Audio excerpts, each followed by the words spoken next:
foremost, and to have those relationships, you have to see people as people. And it is grounded in the community. And that's time. Oh, thank you. Thank you. Next up is Representative Consuelo Hernandez, who is our second incumbent today.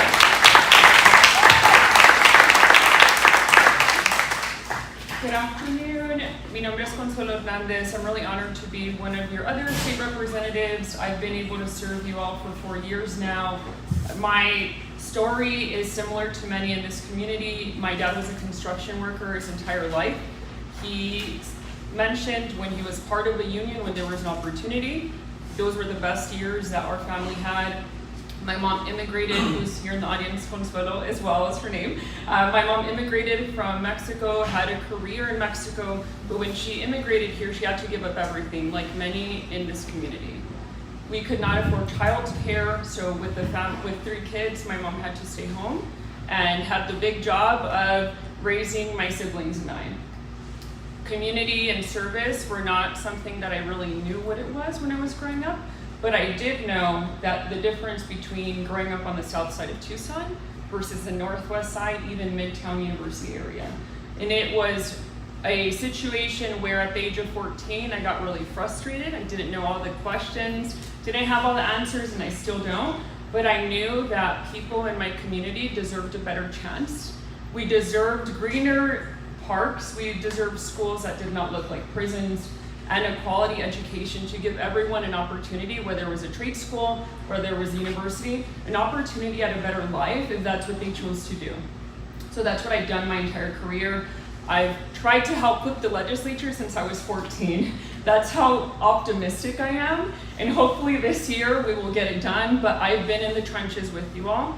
I was elected to the school board going on 7 years ago, so I've served on the Sunnyside School Board, have been able to do some major reforms because I'm someone who, if I hear of an idea, I'm willing to try it. And in our state governments, as you maybe have experienced yourself, it is very frustrating because people tend to say, that's how it always is. We can't do better, but we can. So that's why I reformed our grading system. I was able to focus on comprehension. I passed the first project labor agreement in the entire county in like my second year as a new Democratic majority county. I took that initiative, so when I talk about being supported by unions, I have always been there. That is also why I've been the only candidate supported by the most unions. I'm supported by teachers, nurses association, physicians. I've received many awards, but the only reason, yes, I'm proud of them, but the reason is because I put in the work since day one. I take my job very seriously. When I'm talking about very seriously, I don't care about what party, whoever it is that I'm talking to, I'm there to build coalitions to make sure that at the end of the day, when I come back to the community every year, basically, because we're running every 2 years, I can tell you this is what I've accomplished. My first year, I secured $6.7 million to make sure that women who were pregnant did not have to risk, if they were in an emergency, from miscarriage or any other opportunity to basically die, because that's what Republicans have done. It's not Democrats who put us in this position. We have been in the minority for 60 years. I made sure that we secured labor and delivery services, not just in Santa Cruz County, but across rural Arizona. I also have been named and recognized as the second most effective Democratic lawmaker in the entire state in over 40 years. That is not by accident. That is not because I sit around and talk to people all day. That is because I'm on a mission to serve you. I am on a mission to make sure that we fight, to make sure that people who are trying to just make it by can have access to better job opportunities, can have access to community college programs. That is why I've been supported by many in this district, and I appreciate the trust that you've put in me. But I've also passed the first union legislation 2 years ago to protect our bus drivers and the folks who were in the buses that were being assaulted with aggravated assault. So when I'm talking about building coalitions, I'm the only one in this race who has that experience. I'm hoping to continue the work. I have been prepared And my life experiences are what I take with me every vote that I take. And I'm really proud of everyone who supported me, and I hope I can earn your trust for another 2 years. Thank you.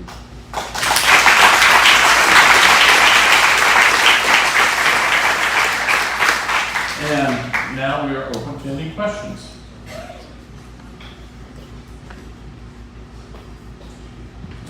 Representative Hernandez, you talked about unions and being supported by unions. I specifically want to ask you because Republicans have put out CHR 2040 and SCR 1032, which are attacks on unions. What is your take on them? And also, will you vote in favor or support an SEI referendum for reform? First off, I just want to thank everyone for showing up here. I am encouraged every time I see more than like 2 people in any space. So thank you for showing up. Thank you for asking the question. I'm actually not familiar with you said SEI? HCR 2040. HCR. No, but you, And there was SCR 1032. Oh, got it. Okay. Yeah. So, as a Democratic caucus, if any of you have been bored and tuned in online, it has been absolutely horrific to be down there at the Capitol. The Republicans are the ones who have what they figured out is because we have a top of the ticket, thankfully, with Governor Hobbs, she is allowed to veto legislation. And the only way around that is by shoving it in our throats to pass SCRs and HCRs. That is the only way to circumvent the governor and the legislative process. So I did not support, and I was actually very vocally against. There was actually an effort that I helped lead to make sure that all of us stood up and talked about how horrible these bills are, because the room in Phoenix at the state capitol was full of press. So I asked and encouraged my Democratic colleagues to run the clock, because if the Republicans wanted to shove that down our throats last minute and make us start from 10 a.m. to 5 a.m. the next day, I was going to make it as painful as possible for them to hear what these HCRs and SCRs were going to do to our communities. So really proud to obviously be opposed to that. It is really scary. I'm always optimistic. The only thing I can think of optimistic-wise is that they have put so many HCRs on the ballot. I think we're up to 10. That I am really hopeful that the only positive, really hopeful that will really drown out the opportunity for these outside groups to come in, and they're going to, because they're literally attacking our right to vote by mail. They want to take that away. They want to make sure that we don't allow unions to unionize within our schools. They're attacking every democratic value I can think of. And the only way we can fight back is, of course, taking the majority, which I have committed to every cycle since the age of 14, to make sure that when I'm done with my election, I take my group of interns that are paid interns to help candidates across the state. And I'm committed to doing that. And I encourage you to join me, please. There's LD 17, that is the nearest competitive district in the entire state. And there's wonderful Democratic candidates. There's, I believe, 3 now. We used to have only 1. So hopefully you can join me in that journey to help flip the legislature, because right now we're on the defense. And I've been really grateful to pass the second most effective Democrat in the entire state in 40 years, but that's not enough, because I also want to fight for access to affordable health care. I want actual real reforms for housing, but we can't really do this, make really big, meaningful changes if we don't have a majority legislature, even though I've been able to get many wins for communities that I care about.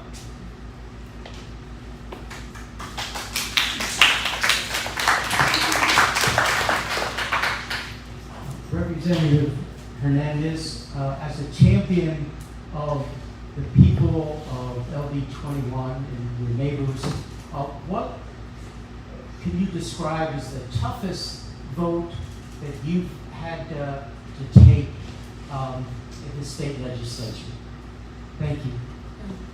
Thank you for that question. And I just want to paint a picture. Only 2% of Democratic bills get an opportunity and daylight. 2%. Almost half of those have been mine. So this job is not glamorous. Like, the only thing glamorous about it is knowing at the end of the day I can make a difference in people's lives with what I fight for and push for. There's been many tough votes. I would say the toughest is this recent budget that was just signed by Governor Hobbs. Although I'm really proud of the investments that were made, I, in good faith, could not bring myself to vote for a state budget because budgets are our values. I could not bring myself to vote for a state budget that included millions of dollars for federal enforcement to our communities and no real reform on ESAs. I could not do that and look you all in the eye and tell you that that was a win. So that's where I drew the line, and I've been doing that. I did that the past 2 years. And I still was able to get my bills across the line without compromising my values, but the toughest vote was that, just because there were Democrats who supported the budget, and that was their decision. I could not do that knowing that I serve a part city, part rural. This is a border community. You all know more than I do how difficult it is to live in a rural area and a border community. I could not live with myself knowing that we were giving money for federal enforcement to just profile people who look like me or my mom. And I talk to neighbors all the time who live with mixed status family members and who are worried about being stopped at one of the checkpoints here. So I could not support that in good faith, despite no disrespect to any of my Democratic colleagues who voted for it. I personally could not support that.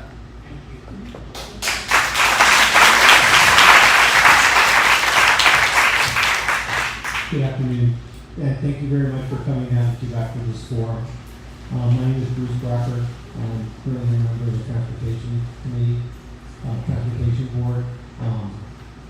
One of the things that is not being talked about in this legislative session, and actually hasn't been talked about since 1993, is transportation funding.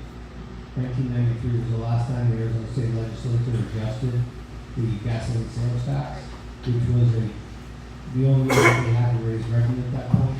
There are a lot of other intelligent ways to fund transportation.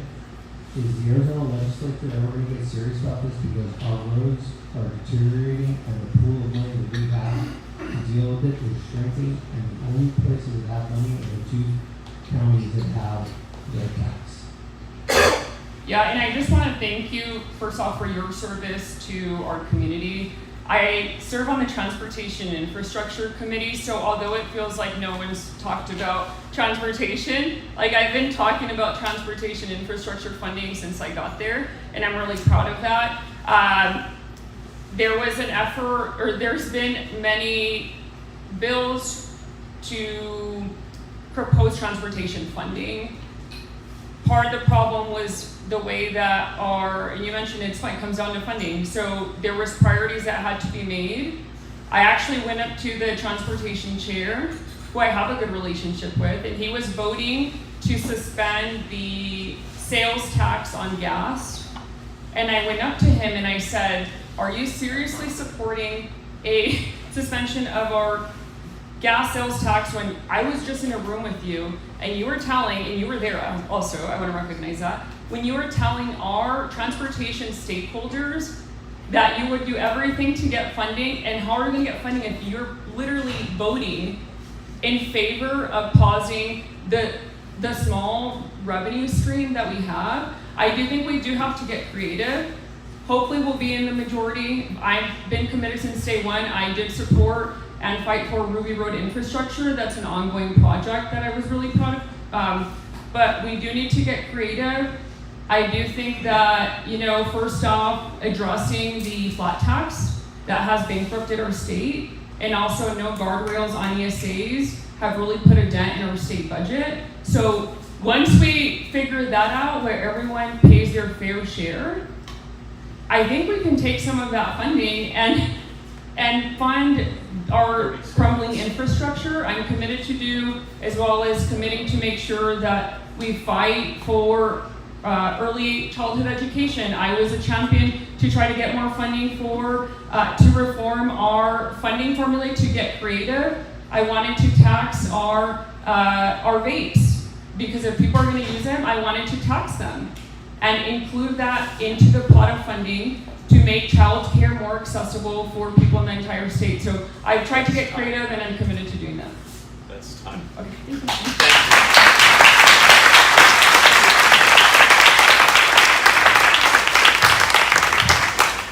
Our next candidate is Maritza Higuera.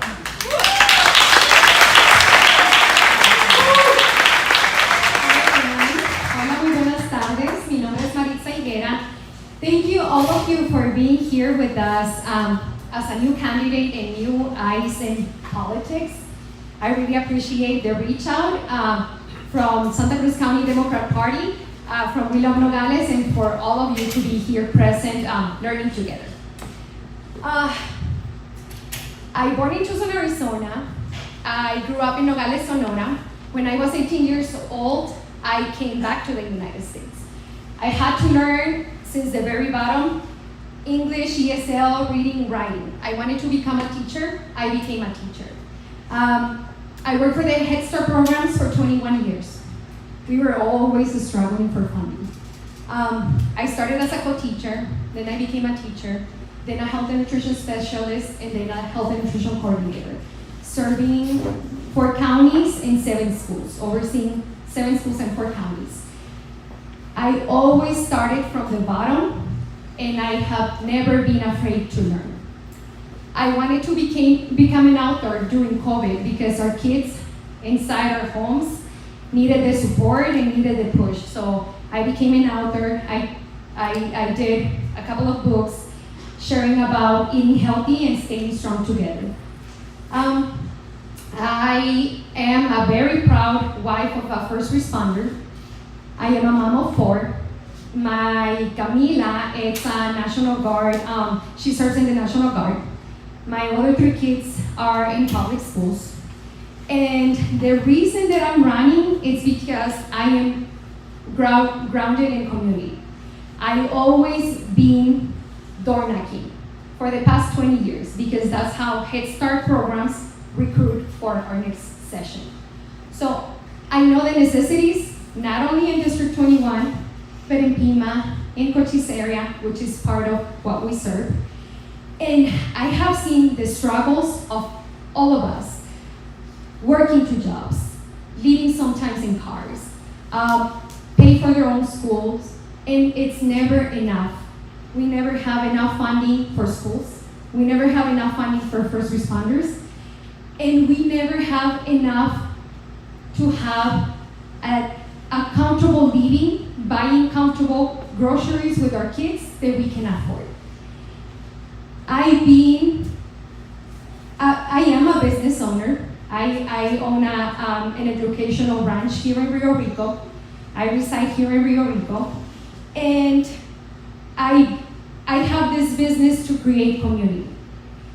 I am a nonprofit leader, and what I want is to make sure that I share opportunities with all of us. Because for me, education changed my life. I started from the very bottom, learning the language, until I went to the university. And then until I got a degree also in nutrition. I have never been afraid to learn, and I have always been a hard-working person, grounded in community. I always share with all of us. I am a transparent person. I do not get tired to work for what I want. And I never get tired to learn and be able to look at everyone in eye to eye and say, how can we solve things? How can we expand our education? Because I learn every single day. I want to make sure that we highlight all the possibilities that we have in Santa Cruz County. We have billions coming in and out in trades, in agriculture. We have amazing students here. We have amazing leaders. And amazing leaders that have served, and thank you for that, but we still need more. How am I gonna do it? Making sure that I'm there at the table of discussion, talking to all of us together. Because if I'm gonna work hard, I'm gonna work hard for all of us together. I'm gonna be every single day working because I do not get tired of work because I am grounded in community. I always share. Don't look at my paid advertisements because I made them, but look for me at my background, at my history. Look for Maritza Higuera in the past work that I have done because I am very excited to work for all of us together and make a change for our whole district, but also for Santa Cruz County, because we haven't had someone at the table of discussion in 49 years, about 49 years as a representative. Thank you very much.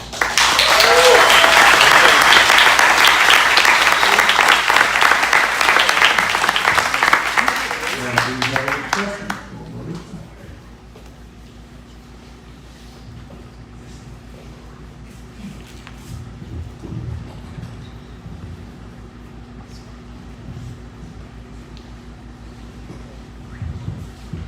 Hi, Maritza, thank you for being here. And the question is, you may be new in politics, but can you list some of the examples of the type of work that you have done previously in the community?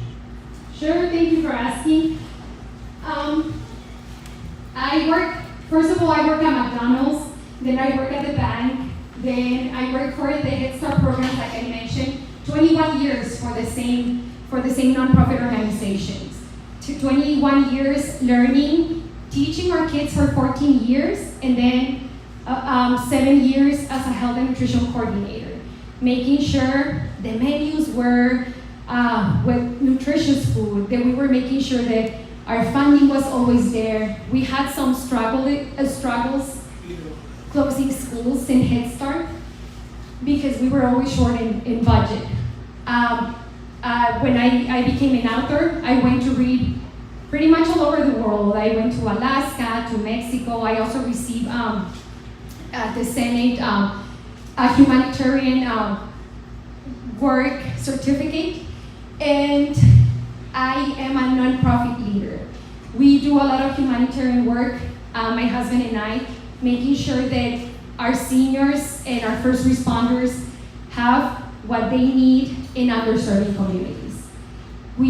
I always been serving and helping underserved communities through the Head Start programs, making sure that our families had what they need. Sometimes our families didn't have food inside their homes.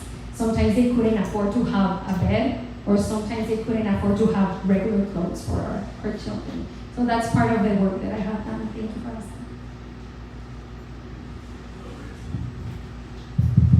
Hello, Maritza. What's your solution of getting grocery prices down? We're at the highest cost ever with the inflation. Right, and I've seen every single year it increases. It doesn't go down, and even when we're working hard everywhere at the state level or our country level, we still struggle for groceries and also for housing.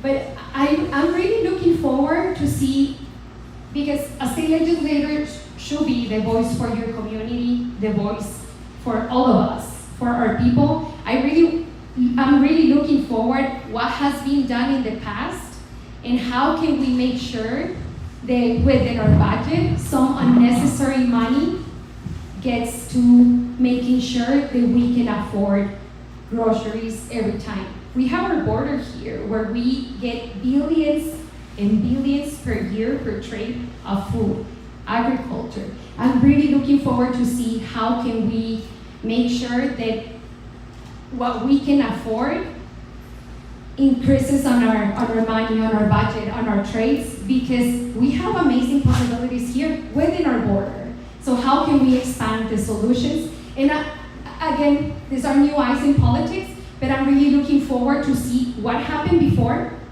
what has been worked, and what do we need together to take at the table of discussion. Thank you for asking. And I've got an online question about The question regards how important are family activities for things, what would you intend to do to encourage things like parks, recreation for families, that type of thing? Thank you for asking that question. I've been door knocking nonstop since November because I want to hear from all of us the needs. The needs are very different within our whole district because we have Bisbee, we have Naco, we have Santa Cruz County and Tucson area.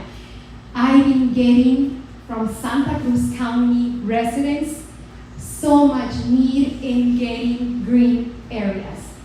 They mention often within this area in Rio Rico, we only have 2 parks, and one of them we have to pay for it.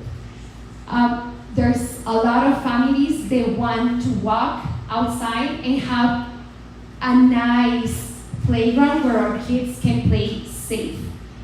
I will make sure that I locate and we work together to make sure that we have not only green areas and more than what we have, but also the need of, and that's another topic, but the need of transportation, because there were families also mentioning that they need to go and they want to go from their home to a park, to a green area, but they don't also have the transportation to do it. Maritza, I have a question. I know your kids went to public schools. I want specifically to know what are your ideas if you win as a state legislator to help school funding for public schools? I was a teacher for 14 years for the Head Start programs, and I have a lot of colleagues that are teachers in different levels because my kids, one in primary, middle school, high school, etc. I hear that there's a lot of struggle for retention of teachers and also to the necessities on a daily basis. I am a strong believer of knowing what we have already and how we can play these opportunities, all of us together. We know that we have these ESA vouchers that are hurting our schools. And I heard the other side of people that are using them the right way because they need them. I believe in making sure we have rail guards, we have rules, regulations, but also ways to play again with the budget that we have and see where we can grab from a different area to continue to fund strong schools. I always share, for me and for my whole family, education changed our life. We need to make sure that our teachers are comfortable, that our students have what they need, and that we continue to make sure continue to know that our public schools are a great choice for all of us. I agree to what Representative Hamilton mentioned. Public money should stay in public schools. Yes, of course, knowing as my teaching with my teacher hat, right, that we always need to also address all abilities and make sure that they are well funded. So our teachers don't have to carry that weight. I hope I answered your question.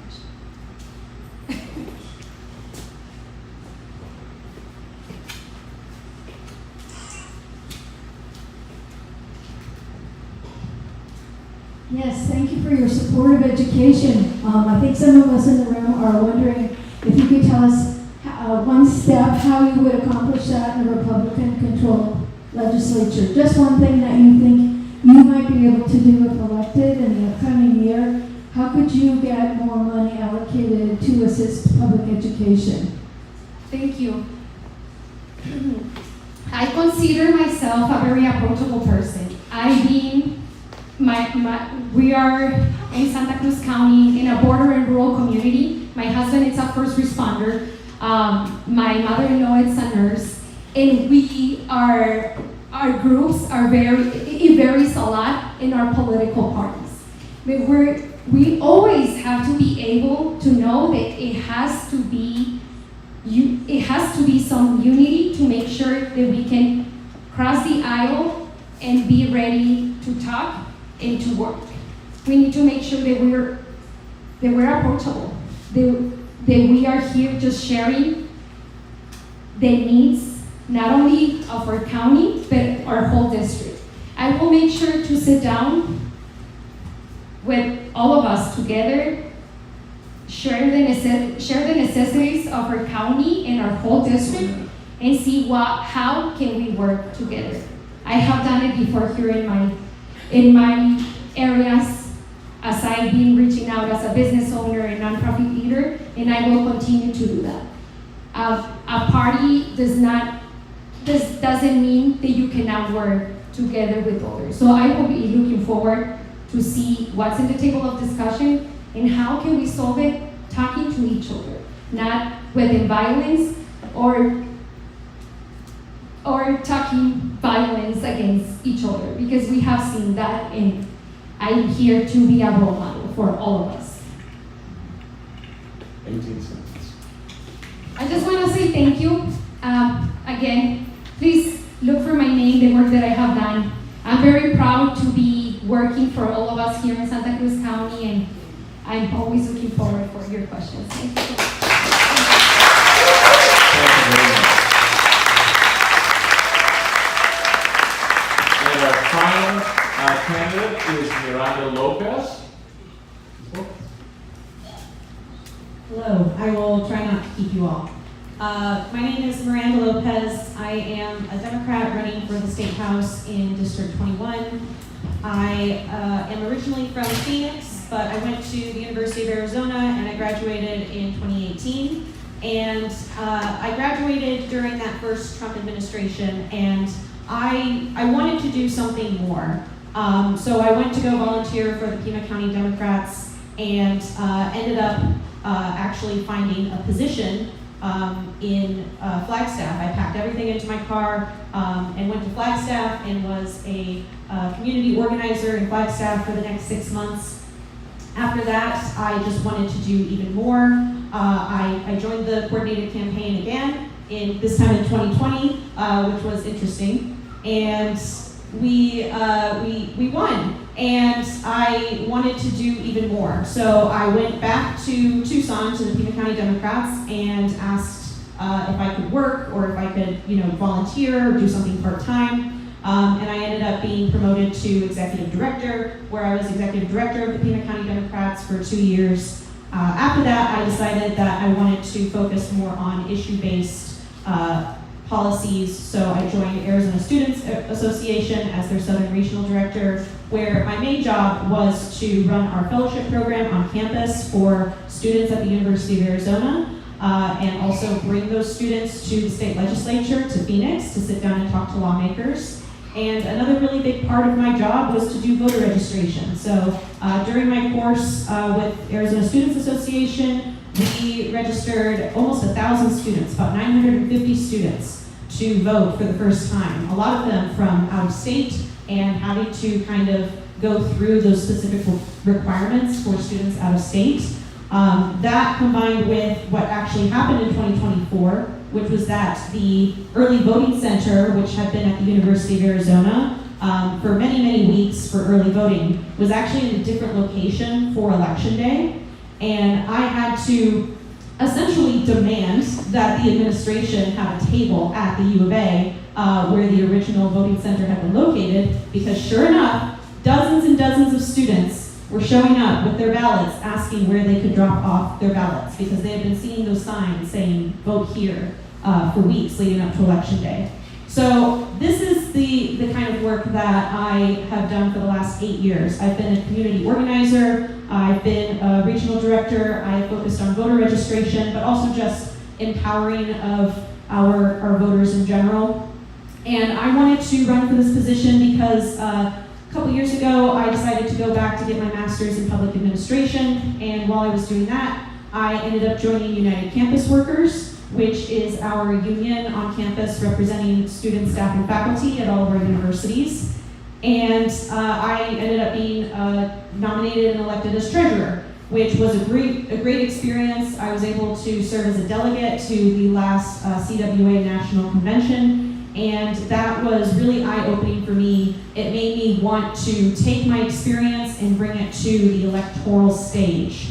It was during this time when there was a law that was passed, and Governor Hobbs signed it, that banned encampments on college campuses. And being so closely tied to the student advocates on campus and to the people in the union on campus, this was kind of a devastating blow to us because it was an infringement on our right to freedom of speech.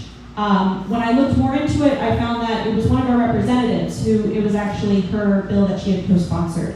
And so that's really why I decided to run. I think that our district deserves better, more progressive representation, somebody who's not going to take money from corporations, from utility companies, from registered lobbyists at the Capitol, someone who is working class, who lives day to day just trying to get through that day's budget, and someone who's been a tenant, someone who is a union member. And that is the person that I am, that is the candidate that I am, and that is the representative that I will be. Thank you very much. Thank you. Are there any questions?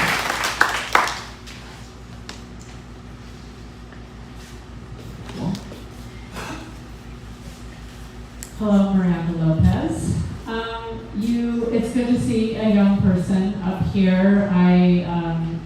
I think you've done a lot in your short career based on the challenges that our current lawmakers have talked about, that it's not a glamorous job, so to speak. What is your driving force, considering all that we're facing right now?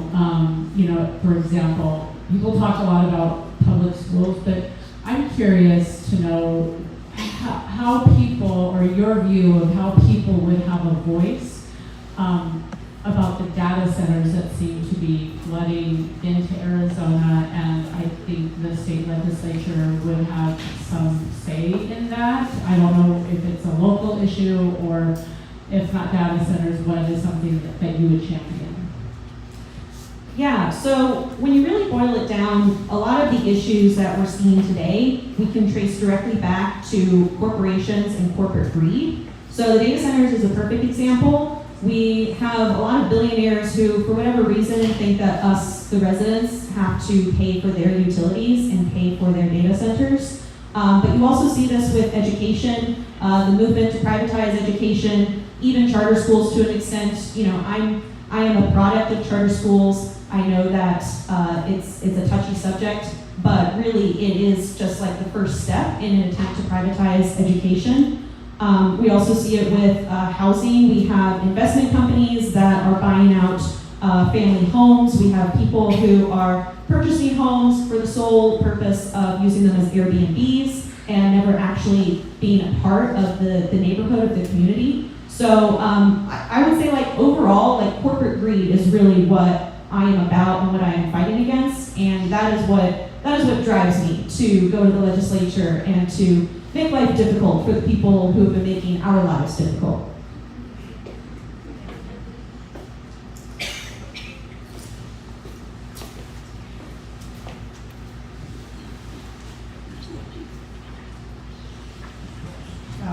Hi. I have a question. Do you see any key priority for our agricultural sector in the state? Yes, do I see any key priorities for agricultural sector in the state? I would say, just based off of my current experience, I'm always open to, if someone else has different perspectives, please find me afterwards and we can chat. But from what I understand, one of the biggest issues right now for the agricultural sector is the fact that we have big corporations, once again, corporations, coming in and draining water from a lot of local areas, a lot of local communities, who then cannot afford to dig deeper wells. That, I think, is one of the biggest issues facing our agricultural sector. We also need just basically more infrastructure, more investment into our infrastructure in our rural areas as well. So I'm talking about roads, I'm talking about internet. There's a lot of different issues where I think a lot of our rural areas have been kind of left out or not invited to the table for a really long time.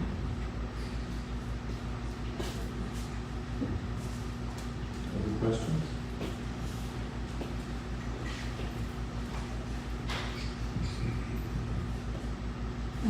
Miranda, I want to thank you and extend an invitation. Do you know that Tubac is the oldest European settlement in Arizona? I did not know that. Yeah, and it's older than Tucson or Phoenix. I hope that you will come and visit the Tubac Presidio State Historic Park. It was Arizona's first state park in 1958. The State Parks Board, which the legislature works with, intended to close it completely in 2010, and volunteers have kept it open for the last 16 years. And I wanted to mention that for all of the candidates to visit the history of Arizona right here in Tubac. Thank you. Yeah, definitely. Thank you. I think it's very important to, yeah, we can clap.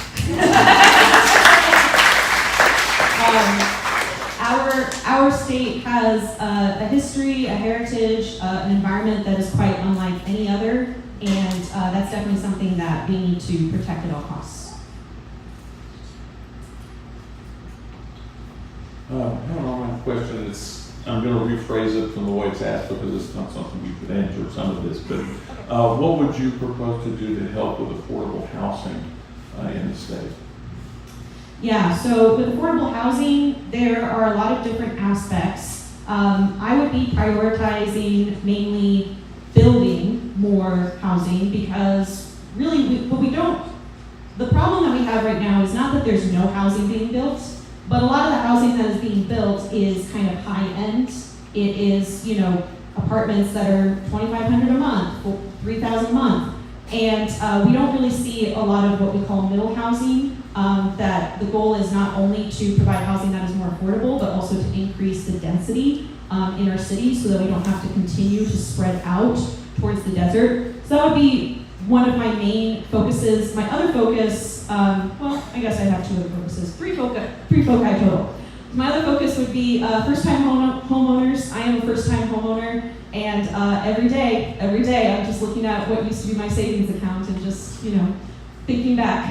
But it's becoming very much unaffordable to buy a house for the first time, especially if you're living on your own. So I would have some sort of way to support first-time homeowners specifically. And then also, I think what gets left out of the conversation a lot is our renters, our tenants. They have very few rights in the state of Arizona. I was a renter for a long time, and for the last 2 years, I lived without air conditioning. And I wouldn't wish that on my worst enemy. And yet, that is the reality for a lot of people who are living in places because it is virtually impossible to try to force your landlord to do something if something breaks. In eviction court, people who go to eviction court, they're very likely to lose their case simply because they do not have the constitutional right to representation in eviction court, and so usually their landlord does have a lawyer, and so they tend to not win those cases. So there's a lot that we can do as the third part of the problem to empower our tenants, give them that security that they need so that they can save up for potentially getting a first-time house. Other questions? Yeah.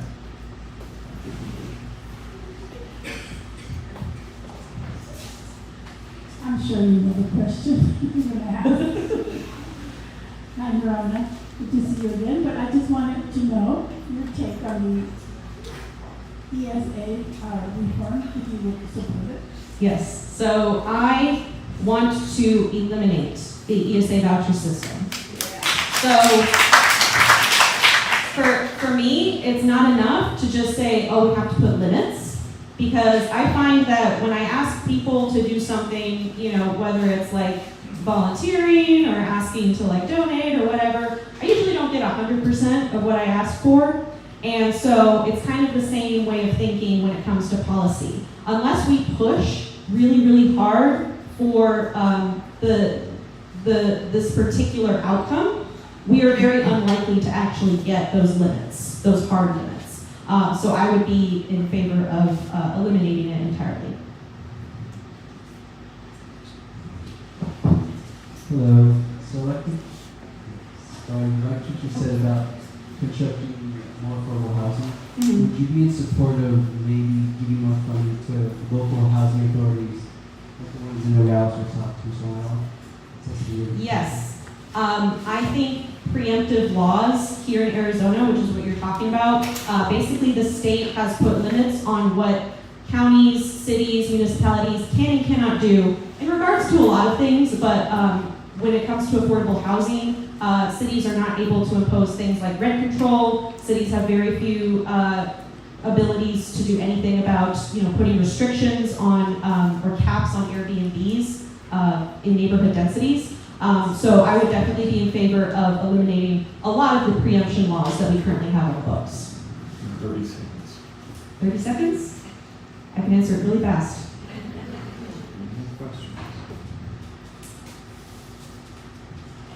All right, well, thank you so Thank you much. so much. I want to thank all of our candidates for being here tonight today. And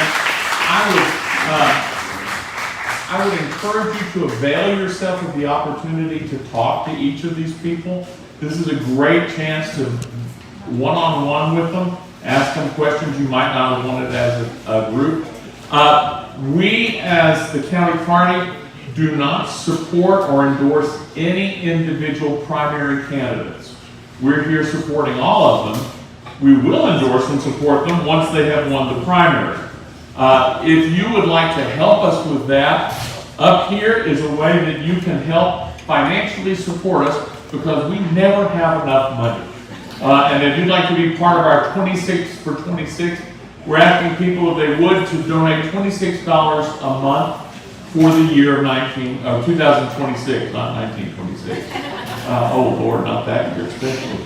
So we hope that you could help us with that. But if you can't, we understand that also. Once again, thank you for coming. Thanks to St. Anne's Hall. Thanks to everyone who participated. Thank you to our candidates. Wonderful job, everybody. Thank you and have a wonderful afternoon.